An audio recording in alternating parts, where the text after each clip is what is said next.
So I have a video for doing a provisional cast on, but I realized, or actually someone in my Ravelry group, Lori, helped me realize that I didn't have a video for unzipping a provisional cast on, which I think for some people is the scariest part of doing a provisional cast on.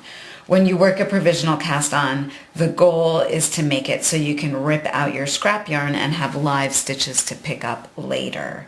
Whenever I work a provisional cast on, the last stitches of the chain, when I make the chain, I tie a knot at the end of the chain so I know which end to unzip from. So you can see right here I've got a knot in the end, so I know exactly where I want to start unzipping from when it's time to rip out the scrap yarn. So I just go down to that end, and I'm sorry if it's hard for you to see just in here. I think my fingers are much bigger than the yarn right now. Could have used like super bulky yarn.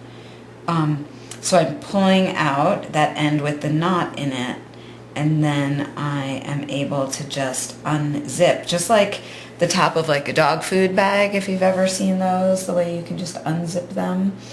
And I'm unzipping right there, and here we go. I've got my first live stitch. I'm just kind of untangling.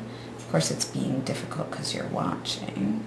And then I get ready with a needle. It is always easier to pick up those live stitches if you use a needle with a sharp tip.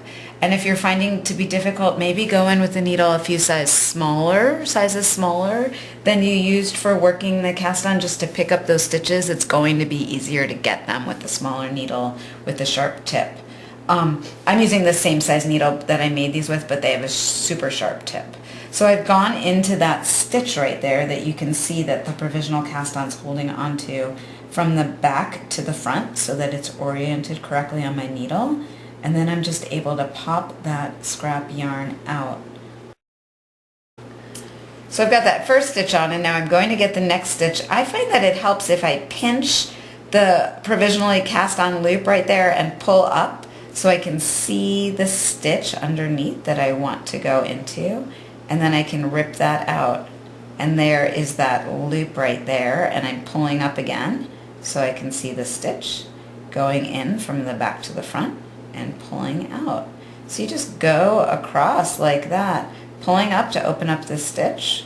Remember, needle with the sharp tip, smaller needle if necessary, pulling up, going through back to front, and you can see I'm just unzipping and picking up those stitches as I go. It's really easy and fun.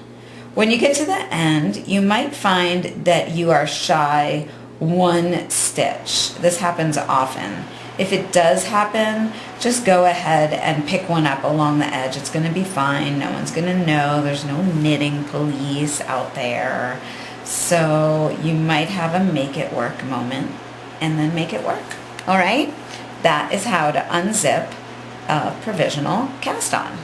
There you go.